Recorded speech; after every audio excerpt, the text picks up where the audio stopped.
MPSC civil junior division JMFC exam यामध्ये IPC ची तयारी ही कशी करायची आहे प्रिलिम्सच्या पॉईंट ऑफ व्ह्यूनी हे आपल्याला पुढच्या काही मिनिटांमध्ये समजून घ्यायचं आहे. नमस्कार, मी तुमचा मित्र, तुमचा मार्गदर्शक सुमनपुत्र ऋतुराज शिंदे आणि तुम्हाला पुढच्या काही मिनिटांमध्ये IPC हा जो कायदा आहे ज्याला आपण इंडियन पेनल कोड असं म्हणतो, जो 1860 चा कायदा आहे, त्याची तयारी ही कशी करायची ही बाय लँग्वेज पद्धतीने मी तुम्हाला समजून सांगणार आहे. त्याच्यामुळे हा व्हिडिओ तुम्ही शेवटपर्यंत बघा. सगळ्यात पहिल्यांदा जर आपण लक्षात घेतलं तर या ठिकाणी बघा, सगळ्यात पहिल्यांदा पॉवरफुल जर सुरुवात आपण पाहिली तर हिची ओपनिंग फार पॉवरफुल पाहिजे. सगळ्यात पहिल्यांदा म्हणजे काय की IPC हा MPSC सिव्हिल जज JMFC परीक्षेसाठी एक स्कोरिंग सब्जेक्ट तो मानला जातो. कारण सगळ्यात पहिल्यांदा IPC नेमकं काय आहे हे आपल्याला समजून घेणं फार गरजेचं आहे. मग त्याच्यामध्ये जे बेसिक्स असतात, म्हणजे कुठलाही कायदा जर आपण संदर्भ घेतला तर त्याच्यामध्ये सर्वात इम्पॉर्टंट रोल जर कोणी प्ले करत असेल तर त्याच्यामध्ये आहेत बेअर ऍक्ट्स. या बेअर ऍक्ट्स मधले जे वर्डिंग्स असतात, त्याच्यानंतर त्याच्यामध्ये जे डेफिनेशन्स आहेत, त्याच्यानंतर त्याच्यामध्ये जे इन्ग्रेडियंट्स टाकलेले आहेत, जे काही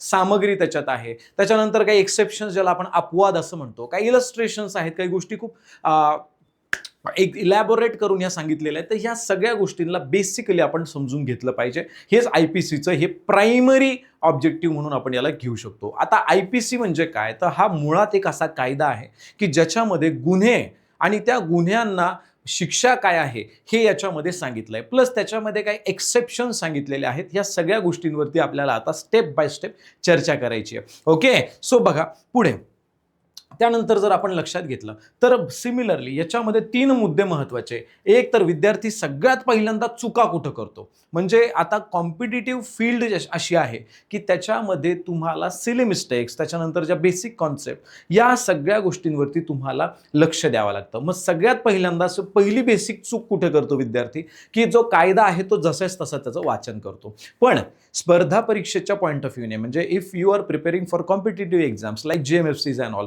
तर त्याच्यामध्ये तुम्हाला खूप स्पेसिफिक राहावं लागतं. आणि मग स्पेसिफिक राहण्यासाठी कुठेतरी PYQचा जरी संदर्भ घेतला तरी सुद्धा या ठिकाणी सगळ्यात जो मोठा फोकस असतो मुलांचा तो असतो कलमांचे नंबर पाठ करायचे. ओके, आणि मग इथंच तो सगळ्यात जास्त घोळ करणार, कारण बेटांनो तुम्हाला एक कायदा नाहीये आणि मुळात जर ह्याच कायद्याचा जर संदर्भ लक्षात घेतला तर याच्यामध्ये 511 कलम आहे. मग तुम्ही काय काय लक्षात ठेवणार? मग या ठिकाणी म्हणजे फक्त तुम्हाला नंबरिंग्स नव्हे तर कॉन्सेप्ट आणि with respect to the numbers, तुम्हाला या गोष्टी तुम्हाला याच्यामध्ये समजून घ्याव्या लागतील. आणि आता खूप जण म्हणतात सर आम्ही कलम कसे पाठ करायचे, how to memorize the articles and sections. तर त्याच्यासाठी खूप सोपा मुद्दा हा आहे की याला नंबर ऑफ रिव्हिजन्स लागतात with respect to the concept. लक्षात घ्या, म्हणजे तुम्हाला कॉन्सेप्टवर जास्त फोकस करायचा आहे. जसं की उदाहरण, for example, just in example, की भारतीय राज्यघटनेचा कलम 52 नुसार राष्ट्रपती. ओके, आता आपण असं वाटतो 52 नुसार राष्ट्रपती, 52 नुसार राष्ट्रपती, 52 नुसार राष्ट्रपती. पण जर आपण असं लक्षात घेतलं की भारताच्या राष्ट्रपतींची तरतूद, म्हणजे जे provision Indian constitution with respect to president, it is article 52. म्हणजे काय, तर आपण या स्टेटमेंटमध्ये, आता दोन्ही स्टेटमेंट सारखीच आहेत तुम्हाला असं वाटेल, पण हे दोन्ही स्टेटमेंट सायकोलॉजिकली सारखे नाही आहेत. एका पॉईंट ऑफ व्ह्यूने, म्हणजे पहिला जो मुद्दा होता त्याच्यावर कलमावरती फोकस केलं, आकड्यावरती, जो विसरण्याची दाट शक्यता असते. दुसरा मुद्दा आपण जो होता तो होता वाईस वर्सा, म्हणजे कॉन्सेप्टवर फोकस केलं आणि आकड्याला मात्र या ठिकाणी सेकंडरी दर्जा देण्यात आला. आणि सेकंडरी प्रायमरी जर त्याला आपण फोकस नाही केलं तर आपला हा विसरायचा शॉट होत नाही आणि आपण त्याला प्रॉपरली कॉन्सेप्टला अंडरस्टूड करतो. तर ही सगळ्यात बेसिक गोष्ट आपण या ठिकाणी समजून घेऊ शकतो. आणि त्याच्यानंतर काय होतं, मुलं काय करतात, आकडे तर पाठ करण्याचा मागे पडतात पण मात्र बेसिक कॉन्सेप्ट त्यांच्या तशाच राहून जातात. ही झाली पहिली चूक. दुसरी चूक जी सगळ्यात पहिल्यांदा जी जनरल गोष्टी आहेत त्या आहेत एक्सेप्शन्स. ओके, म्हणजे कलम पाठ केले आणि त्याच्यातले इन्ग्रेडियंट वाचले पण एक्सेप्शन्स राहिले. For example, if I am not wrong 294B okay, IPCचं 294 नावाचे एक कलम आहे. आता 294 काय सांगतं मराठीमध्ये मी तुम्हाला एक्सप्लेन करून सांगतो. Okay, it is about the general behaviour. बरोबर आहे, it is about general behaviour, म्हणजे कोणी पण एनीवन कोणी जर एखाद्या स्त्रीकडे बघून कोणी जर शिट्टी वाजवत असेल, पोवाडा म्हणत असेल, गाणं म्हणत असेल किंवा कुठले असे हायभाव करत असेल तर ते काही कायद्याच्या पॉईंट ऑफ व्ह्यूने ते काही मान्यता नसते. पण जर समजा सपोज याच्यामध्ये एक एक्सेप्शन दिले, आता हे झालं कलम, 294 हे काय झालं, कलम झालं, त्याच्यातलं इन्ग्रेडियंट झालं. पण एक्सेप्शन वाचण्यात मुलांचा भर नसतो. मग एक्सेप्शन काय, तर जर समजा एखाद्या शब्दाचे 2 अर्थ निघत असतील किंवा कुठला एखादा शब्द उच्चारला गेला त्याचे 2 अर्थ, किंवा एखादं गाणं आहे त्याचे 2 अर्थ निघत असतील, ओके, किंवा शिट्टी वाजवली तर त्याच्या मागचं इंटेन्शन काय आहे, ओके. तर जर दुसरा अर्थ, आता पहिला अर्थ जर समजा एखाद्या स्त्रीकडे बघून गाणं म्हटलं गेलं, पण जर दुसरा अर्थ त्याचा चांगला निघत असेल तर कायदा काय करतो, त्याला एक्सेप्शन ठेवतो आणि दुसरा अर्थ कन्सिडर करतो. कुठलं एखादं स्टेटमेंट वापरलं गेलं तर त्याच्यामध्ये काय होतं, तर दुसरा अर्थ जर त्याचा निघत असेल, आता बघा तुम्ही खूप मराठी पिक्चर असतात जुने वगैरे जे डबल मिनिंग म्हणतात, आपल्याकडे डबल मिनिंग आहे की नाही, तर उदाहरणार्थ दादा कोंडकेंचे चित्रपट, डबल मिनिंग का, ते चालले का, त्याला प्रदर्शित का होऊ दिलं, कायद्याने कोणी ऑब्जेक्शन का घेतलं नाही, कारण त्याचे 2 अर्थ निघत होते. नेहमी लक्षात ठेवा, बरोबर आहे, तो घेण्यावर असतो आपल्या. आणि दुसरा अर्थ हा जर चांगला निघत असेल आणि त्याचा काही जर कुठं कोणाला काही प्रॉब्लेम नसेल तर ते कायदे कन्सिडर. म्हणजे मी जनरली तुम्हाला एक उदाहरण यासाठी देतोय, जे मी टीचिंगमध्ये तुम्हाला ह्या सगळ्या गोष्टी मजेशीररित्या सांगणारच आहे, डोंट वरी. पण मुलांच्या चुका कुठं होतात तर त्या एक्सेप्शन्सवरती भर देत नाही, ओके. ज्या जनरल एक्सेप्शन्स असतात त्याच्यावरती ते भर देत नाही. आणि तिसरी महत्त्वाची चूक ते कुठे करतात, तर काही गुन्हे असतात, लक्षात घ्या, जसं की रॉबरी आहे, ओके, रॉबरी आहे, एक्स्टॉर्शन आहे, त्याच्यानंतर जबर चोरी आहे, जबर दुखापात याच्यामधले फरकच विद्यार्थ्यांना करता येत नाही. त्याच्यानंतर काय, तर बघा दरोडा आहे ना, त्याच्यानंतर कट रचला गेलाय कुठलाही एखादा. आता याच्यामध्ये for example there are 2 acts, okay. One is नागरी हक्क संरक्षण, that was established came into act in 1955, आणि दुसरा आहे ॲट्रॉसिटी. ह्या 2 कायद्यांमधला फरक विद्यार्थ्यांना समजून येत नाही की हे 2 कायदे, मग याच्यातला खूप हार्श कायदा कुठला आहे, मग माइल्ड कायदा कुठला आहे, मग याच्यामध्ये जजमेंट देताना जज कोणत्या कोणत्या कायद्याचा केव्हा केव्हा आधार घेऊ शकतो, ओके, हे लक्षात घ्या. मग आता मी जर लक्षात घेतलं तर ॲट्रॉसिटी हा जो कायदा आहे, म्हणजे दोन्हीकडे कसं आहे, आर्टिकल 3 जर आपण ह्या दोघींच्या कायद्याचे पाहिले तर जातीवाचक काही जरी बोललं तर गुन्हा होतो. पण ह्या 1955चा जो नागरी हक्क आहे, सिटिझन राईट्स, तर त्याच्यामध्ये शिक्षेची तरतूद ही 1 ते 3 महिन्यापर्यंतच आहे आणि 100 ते 500 रुपये दंड आहे, ओके. पण इकडे जर तुम्ही पाहिलं ॲट्रॉसिटीमध्ये आलं तर 5-5 वर्षापर्यंत शिक्षा आहे त्याच्यानंतर द्रव्यदंड असं लिहिलेलं आहे. म्हणजे काय की याच्यामध्ये किती पण तुम्हाला दंड लागू शकतो, 5-5 वर्ष जेल होऊ शकते, लक्षात घ्या. म्हणजे दोन्हीकडे सुद्धा जातीवाचक शब्द आहे, पण तरी सुद्धा मग जजमेंट देताना जज कसा आधार याचा घेऊ शकतो हे कंपॅरिझन मुलं करत नाहीत. मग का हा कायदा फोर्समध्ये आणलाय, हा कायदा का आणलाय, ह्या कायद्याचं सिच्युएशन बेस ह्याचे आधार केव्हा केव्हा घेतले जाऊ शकतात ह्याच्यावरती भर देणं गरजेचं आहे. कारण तुम्ही जर क्वेश्चन पेपर अनालिसिस केला तर तुम्हाला याच प्रकारचे अॅनालिटिकल फॉर्मॅटमधले क्वेश्चन्स मोठ्या प्रमाणात आहे, पण तुम्ही इंटरव्ह्यूज देणार आहात त्याच्यामध्ये सुद्धा ह्या गोष्टी, म्हणजे या काही जनरल ज्या गोष्टी आहेत सगळ्यात पहिल्यांदा मुलं या ठिकाणी चुका करतात, ओके. त्याच्यानंतर जर आपण पुढचा मुद्दा घेतला तर यामध्ये बघा सगळ्यात पहिल्यांदा आता IPC म्हणजे काय हे मी तुम्हाला सांगितलेलं आहे सगळ्यात पहिल्यांदा, ओके. IPC काय, तर एक प्रकारचा क्रिमिनल लॉ आहे तो, ओके. जो कुठलाही एखादा ऑफेन्स होत असेल, एखादा गुन्हा होत असेल तर त्याच्यासाठी कुठली पनिशमेंट आहे किंवा कुठली पनिशमेंट दिली गेली पाहिजे हा सांगणारा हा कायदा आहे, जो ब्रिटिशांच्या काळात तो एक्झिक्यूट झाला होता 1860 मध्ये, ओके. त्याच्यानंतर जर आपण लक्षात घेतलं तर आपल्याला आता ह्या क्रिमिनल कायद्यांचे म्हणजे बेसिकली जे आता अस्तित्वात नाही आहेत पण आता जे नवीन कायदे अस्तित्वात आलेले आहेत त्याचा आधारच हे कायदे आहेत, म्हणून हे अजूनही सिलेबसमध्ये मेन्शन ठेवले. त्याच्यामध्ये एक IPC आहे, दुसरा CRPC आहे. आता CRPC ही काही दंडसंहिता नाही आहे, ओके. ही काही पेनल्टी वगैरे याच्यात नाही, पण याच्यामध्ये प्रोसिजर दिलेली आहे. त्याच्यानंतर एव्हिडन्स ॲक्ट आहे, म्हणजे कोर्ट रूममध्ये ज्या वेळेला ती केस जाते कोर्टामध्ये तर त्यावेळेला मग त्या केस कशा चालवल्या जातात, कोणत्या पद्धतीने, त्याच्यानंतर एव्हिडन्सेस काय, त्याच्यानंतर विटनेसेस, ओके. मग ह्या कोर्ट रूममध्ये कशा पद्धतीचं बिहेवियर असतं, ह्या सगळ्या गोष्टी ज्या असतात ह्या एव्हिडन्स ॲक्टमध्ये त्या असतात, okay. Explain how to proof, म्हणजे कुठलीही गोष्ट जर तुम्हाला प्रूफ करायची असेल तर ती एव्हिडन्स ॲक्ट हा तुम्हाला त्या ठिकाणी गाईड करतो की कुठल्या गोष्टी ह्या कशा पद्धतीने प्रूफ केल्या गेल्या पाहिजे, ओके. लक्षात घ्या. त्याच्यानंतर प्रिलिम्समध्ये IPC मधून ऑब्जेक्टिव्ह टाईप क्वेश्चन्स हे तर विचारलीच जातात. त्यानंतर सेक्शन नंबर्स, डेफिनेशन, इलस्ट्रेशन्स, त्याच्यानंतर पनिशमेंट्स आहे, एक्सेप्शन्स आहेत किंवा कंपॅरिझन याचं सुद्धा आपल्याला आधार घेता येऊ शकतो, ओके. तर असा हा मुद्दा एकंदरीत आहे, ओके. ऑब्जेक्टिव्ह टाईप क्वेश्चन्स आहे त्याच्यामुळे याच्यामध्ये सध्या तरी काही टेन्शन नाही. त्यानंतर आता प्रिलिम्सचे प्रकार जर आपण पाहिले, IPC प्रिलिम्सचा प्रश्न प्रकार जर आपण याच्या प्रकाराकडे आलो, ओके. आता सगळ्यात पहिल्यांदा जे सेक्शन आहे ओके, हे MCQ बेस, सेक्शन नंबर ऑफेन्सची जोड जर विचारली जातेच त्याच्यामध्ये. Okay, link between section and offence. Obviously जसं मी तुम्हाला सुरुवातीला एक्सप्लेन केलं की राष्ट्रपतींचं जसं उदाहरण दिलं ना प्रेसिडेंट ऑफ इंडियाचं, तर त्याच पद्धतीने म्हणजे कंपॅरिझन आपलं कनेक्शन विचारलं जातं link between section number and offence. त्याच्यानंतर दुसरं डेफिनेशन बेस विचारलं जातं. येस, की डेफिनेशन्स तुम्हाला विचारण्यात येईल की what do you understand by this concept. Okay, what do you understand by magistrate.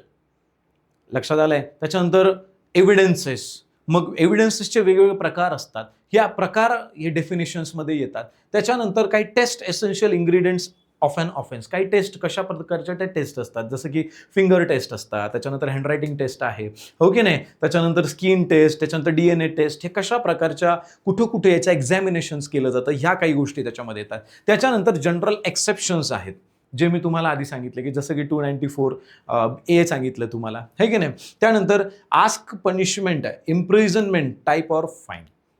जसं मी तुम्हाला आता ॲट्रॉसिटीचा एक रेफरन्स दिला की याच्यामध्ये आणि त्या नागरी कायद्यामध्ये कसा फरक आहे 1955च्या आणि 1989च्या. मग याच्यामध्ये डिफरन्स कशामध्ये भेटतंय, तर मग ते कशात भेटतं, तर पनिशमेंटमध्ये डिफरन्स आहे. यस, इकडे 1 ते 3 महिने जेल आहे, इकडे डायरेक्ट 5 वर्षापर्यंत जाऊ शकते, है ना. इकडे 100 ते 500 रुपयामध्ये माणूस सुटू शकतो, इकडे तसं नाही आहे. इकडे किती पण रुपये फाईन होऊ शकतो, फाईन पण लागू शकतो, ऑर बोथ.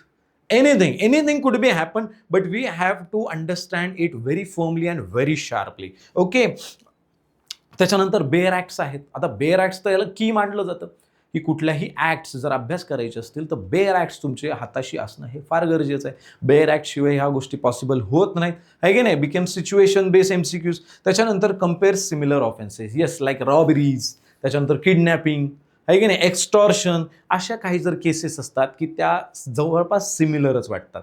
त्याच्यामुळे ह्या बेसिक गोष्टींमध्ये कंपॅरिझन असणं खूप गरजेचं आहे, लक्षात घ्या.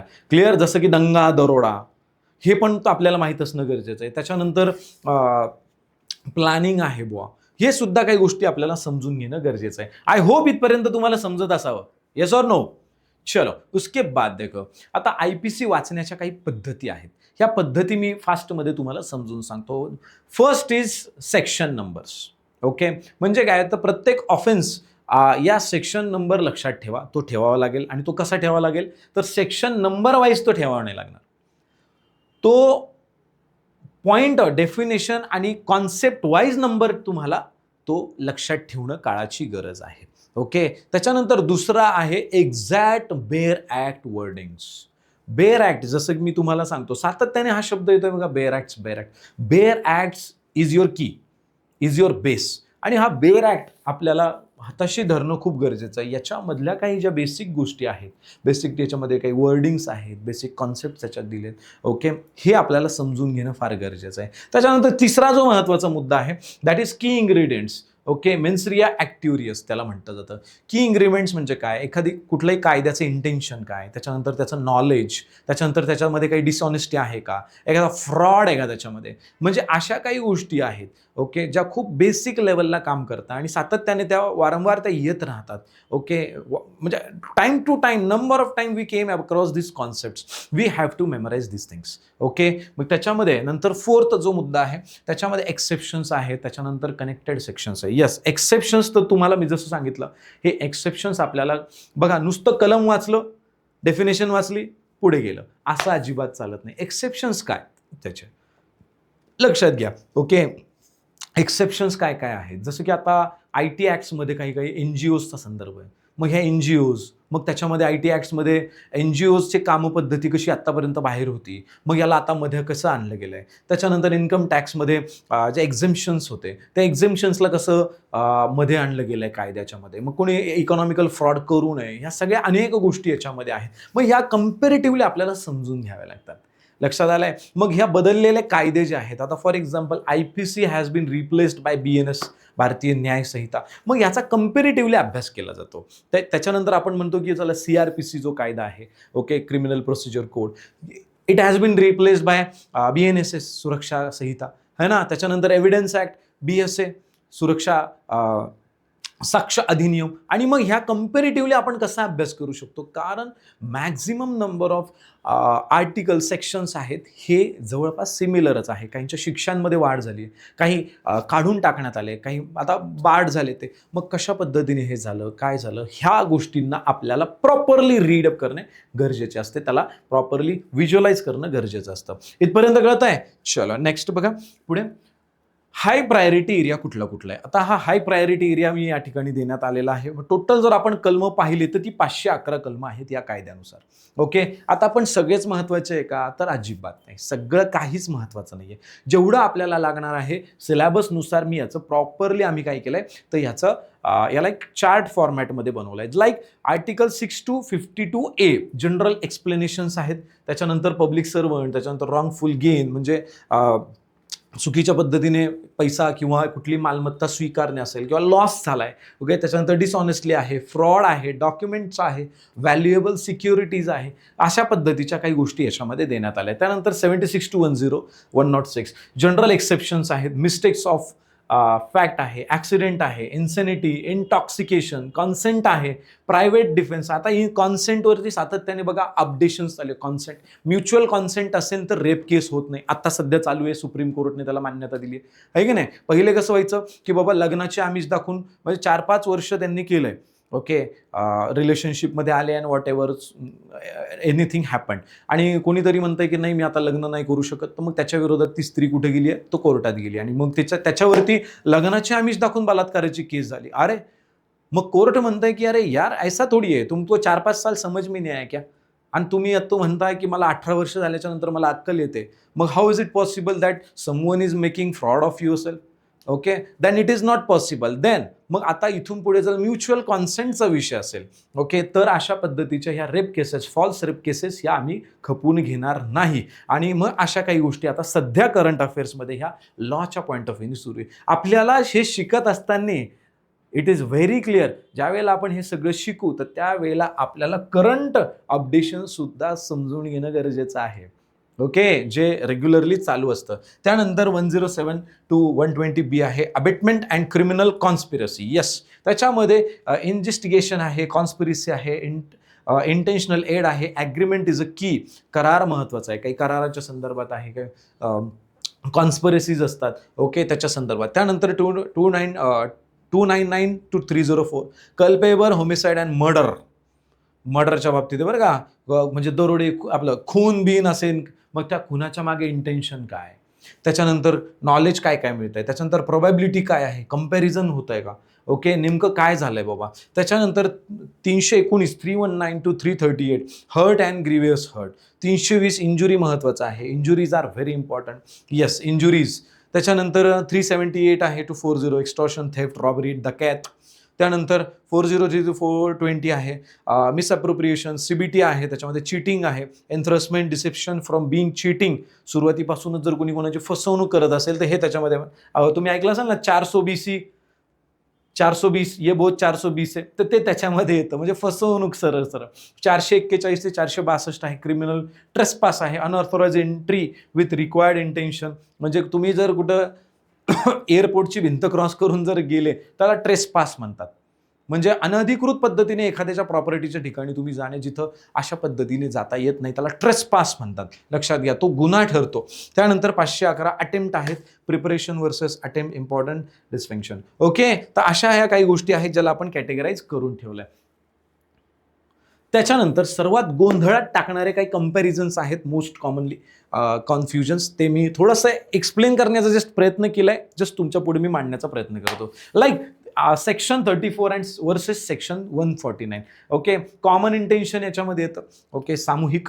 त्याच्यानंतर कॉमन ऑब्जेक्ट, अनलॉफुल असेंब्ली, किमान 5 व्यक्ती. आता याच्यामध्ये ना कट, ओके, सरळ सरळ कट रचने म्हणतात, म्हणजे प्लॅनिंग केली आहे, काय केलं, कॉमन इंटेन्शन प्रत्येकाचं. म्हणजे जर समजा 5 लोक आहेत, उदाहरण मी तुम्हाला देतो, ओके, उदाहरण काय, एक 5 लोक आहेत किंवा, आणि एकाने काय केलं, हत्याराची जमाव केली, एकाने प्लॅनिंग केली, आणि एकाने काहीतरी मदत केली, गाडी वगैरे आणून दिली, आणि 2 जणांनी काय केलं, जाऊन मर्डर करून टाकला.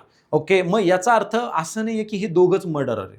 याचा अर्थ असा आहे की ह्या पूर्ण प्लॅनिंगमध्ये पाचीच्या पाची लोक समाविष्ट होते. फॉर एक्झाम्पल आता सध्या जो नीटचा मुद्दा चालू आहे यालाच आपण थोडंसं समजून घेऊया करंटनुसार. या नीटच्या मुद्द्यामध्ये एका माणसाला उचललं बघा, मोठ्या क्लास चालकाला उचललं याच्यामध्ये, आणि त्याच्यावरती सीबीआयने हा ठपका टाकला की he is one amongst the common intentional people. म्हणजे काय, जरी तो पेपर पुण्यात इकडं तिकडं फुटला, तो कोणी फोडला, काय फोडला, XYZ, but in that crime he is also a common member. म्हणजे हा त्या कटामध्ये सहभागी होता, म्हणून त्याच्यावर आर्टिकल तुम्ही जर चेक केलं तर 334 सुद्धा त्याच्यावर लागलंय. XYZ क्लासचा तो मालक. त्यानंतर कॉमन ऑब्जेक्ट अनलॉफुल असेंब्ली. म्हणजे काय की या ठिकाणी जर आपल्याला कोरोनाच्या काळात बघा, इथं कलेक्टरनी सांगितलं होतं की बेकायदेशीर जमावबंदी. जमावबंदीचा शब्द आला की समजून घ्यायचं 4 लोक आपल्या अवतीभोवती नसले पाहिजे. 5 जर झाले तर फटके. जमावबंदी म्हणजे काय, 5 लोक एकत्र नाही आले पाहिजे, 4 चालतात. काय एक्सेप्शन, काय 4 चालतात, 5 नाही आले पाहिजे, याला जमावबंदी म्हणतात. संचारबंदी म्हणजे कोणी घरातून फिरायचं नाही. बघा कॉमन शब्द आले की नाही, परत डिफरन्स याच्यात तर नसेल ते, पण आलं की नाही. संचारबंदी म्हणजे घराच्या बाहेरच नाही जायचं. जमावबंदी म्हणजे काय, जमावबंदी म्हणजे तुम्ही 5 लोक आता एकत्र जमू शकत नाही. या अशा काही गोष्टींना आपल्याला थोडं समजून घ्यायचं बरं का. Culpable homicide versus murder. Homicide broader murder aggravated from culpable homicide broader murder is aggravated from. हा मर्डर कशा पद्धतीने तो प्रेरित करण्यात आला वगैरे त्या संदर्भात. हर्ट वर्सेस ग्रीवियस हर्ट म्हणजे दुखापात वर्सेस जबर दुखापात. म्हणजे एखाद्याने मला चापट मारली, ती झाली दुखापात, थोडंसं दुखल, वळवेळ उमटतो. पण एखाद्याने अशी चापट मारली एखाद्याला की त्याचं कानच बहिरा झालं, मेंदूच हल्ला जागेवर, जबर दुखापात. दोन्ही ज्या ॲक्शन्स घडलेल्या आहेत ह्या दोघींना वेगवेगळ्या शिक्षा आहेत. जेवढा जास्त मेजर इम्पॅक्ट, जेवढं जास्त नुकसान, तेवढा त्याचा इम्पॅक्ट जास्त, तेवढं त्याचं नुकसान किंवा त्याची शिक्षा जास्त. त्यानंतर wrongful restraint versus confident. Okay, restraint, direction, block, yes, boundaries. आता इथं कसं आहे, रॉंगफुल रिस्ट्रेंट म्हणजे एखाद्याला एखाद्या ठिकाणाहून जाऊच नाही द्यायचं. ओके, म्हणजे एखादा या रोडनी चाललाय, त्या रोडनी त्याला जाऊ नाही द्यायचं. त्याला सांगायचं आहे तू इधर से नहीं जा सकता है, इधर से क्यों नहीं जा सकता, नहीं जा सकता है, मग याला अनलॉफुल रेस्ट्रेंट म्हणतात, नाही जायचं. आणि दुसरं जो आहे वर्सेस कन्फिनेंट, या ठिकाणी काय केलंय, तो ज्या ज्या रस्त्याने जातोय ते सगळेच रस्ते, कुठं आग लावली, कुठं पाणी टाकलं, कुठं तेल टाकून, म्हणजे त्याला डायरेक्ट त्या भागामध्येच बंदिस्त करून टाकलंय. उसको उधर से जाने ही नहीं देना है, उसको उसके घर में, म्हणजे खिडकीमध्ये आग लावून टाकली, दरवाजात काहीतरी पाणी टाकून दिलं, असं खड्डे खोदून ठेवले, त्या घराच्या बाहेर तो गेलाच नाही पाहिजे. ओके, तुम्ही हॉरर पिक्चर बघता का, हॉरर म्हणजे एखाद्या भूताला जर घरातले माणसं बाहेर जाऊच द्यायची नाही, तर बघा काय काय करतो. That is the perfect example of boundaries, confident. Okay, तो भूत जाऊच देत नाही, कुठंतरी काहीतरी तो घडूनच आणणार बरं का. आता हे जस्ट एक एक्झाम्पल आहे. Okay, in the very simple language. त्यानंतर आहे किडनॅपिंग वर्सेस ॲबडक्शन. किडनॅपिंग ओके, आणि ॲबडक्शन म्हणजे काय, तर फोर्सफुली उचलून देणे, फोर्सफुली बळजबरीनेच उचलून नेले पालकांच्या ताब्यातून पकडून, चल तुम्हारा बेटा आज से मेरा बेटा है, अगर तुम यहाँ से हिले तो तुम्हारे भेजे में गोली डाल देंगे, फोर्सफुली. किडनॅपिंग म्हणजे चुपचाप शाळेला चालला, मारुती ओमनी घेऊन गेलं माणूस, लगे रपकन ओढलं, मध्ये टाकून दिलं, चल, हे झालं किडनॅपिंग. शक्तिमानमध्ये किडनॅपिंग दाखवत होते पा, है का नाही. आणि इकडं वेगळं आहे. आता लक्षात आलंय का, थोडंसं हसत खेळत बघा, थोडंसं ना मजेशीर एंटरटेनमेंट पद्धतीने मी सांगण्याचा प्रयत्न केला, but I am very clear and stick to my points. Okay, चलो नेक्स्ट आगे देखते हैं. आणखी महत्त्वाचे कंपॅरिझन्स काही आहे. थेफ्ट वर्सेस एक्स्टॉर्शन आहे, चोरी वर्सेस त्यानंतर धमकी देऊन चोरी नाही का, एक्स्टॉर्शन. त्याच्यानंतर एक्स्टॉर्शन वर्सेस रॉबरी आहे, रॉबरी वर्सेस डकैती आहे.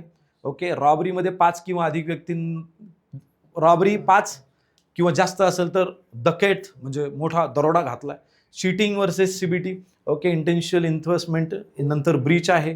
त्याच्यानंतर प्रिपरेशन वर्सेस अटेम्प्ट आहे. ओके, अशा काही गोष्टी आपल्याला समजून घ्यायच्या आहेत. MCQ सोडवताना काही पद्धती आहेत, जसं की ऑफेन्स आपल्याला पहिले तर हा लक्षात आला पाहिजे की नेमकं घडलं काय. त्याच्यानंतर मग ते जे घडलं आहे त्याच्याशी रिलेटेड आपल्याला इन्ग्रेडियंट. आता फॉर एक्झाम्पल घ्या यार, सगळं जाऊ द्या, सगळं काही जाऊ द्या, घ्या परत एकदा नीटचं उदाहरण याच्यात. आता काहीतरी क्राईम घडलाय की नाही, मग मी माझं पहिलं काम काय, ओळखणं की काहीतरी घडलंय. मग मला हे लक्षात यायला पाहिजे की नेमकं काय घडलंय. फ्रॉड तर झालाय, फ्रॉड झालाय, काहीतरी अनलॉफुल ॲक्टिव्हिटी झाली, XYZ. मग याच्यामध्ये काय काय मी इन्ग्रेडियंट म्हणजे कोणती कोणती कलमं याच्यात लागू शकतात. क्लिअर.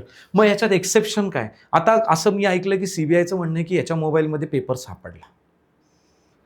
मग हा असं पण आणि सोशल मीडियावरती असं पण येत होतं की मागच्या आठवड्याभरापासून हा पेपर इकडं-तिकडं WhatsApp, Telegramवर फिरत होता. तो असंही त्याचा वकील म्हणू शकतो की नाही, तो फिरत होता, हा त्या ग्रुपमध्ये जॉइन होता, ऑटो डाउनलोड होता आणि त्याच्याकडे तो आला, तर याचा काय संबंध?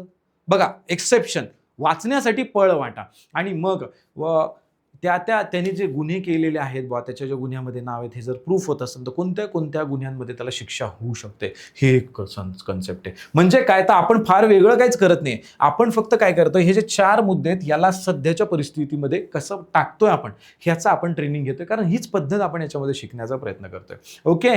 त्याच्यानंतर बघा, नेक्स्ट बेअर ॲक्टचे काही कीवर्ड्स आहेत. ओके.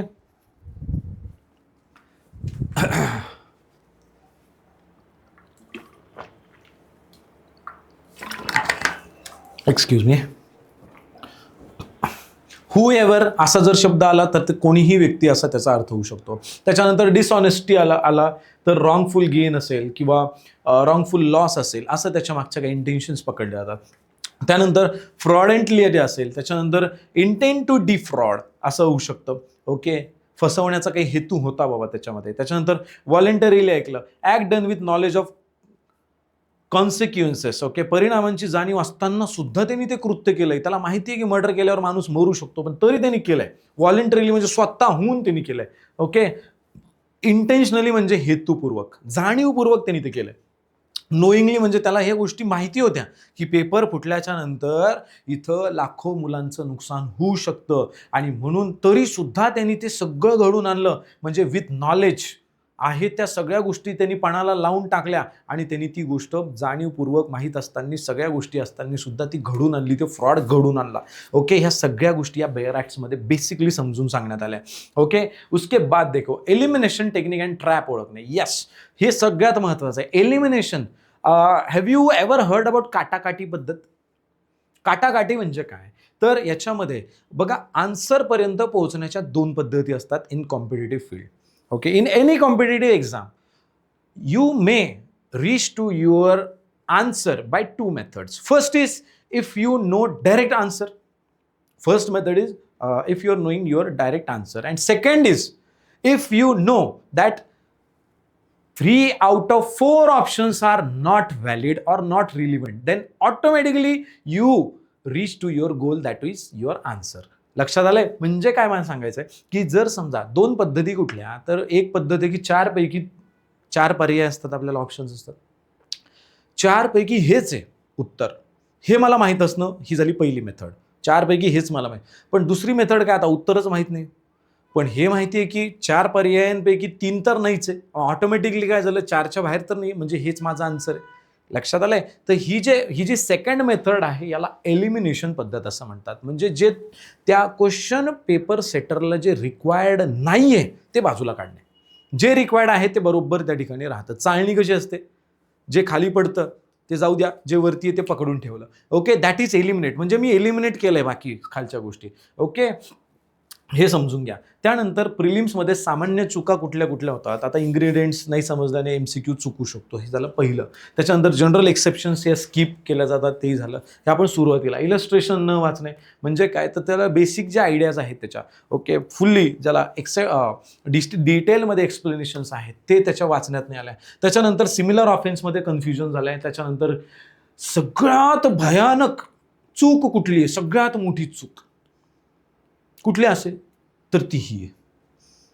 सगळं येत आहे मला, मी खूप हुशार आहे, I am perfectly fine, A grade मिळाला आहे मला LLB मध्ये, बट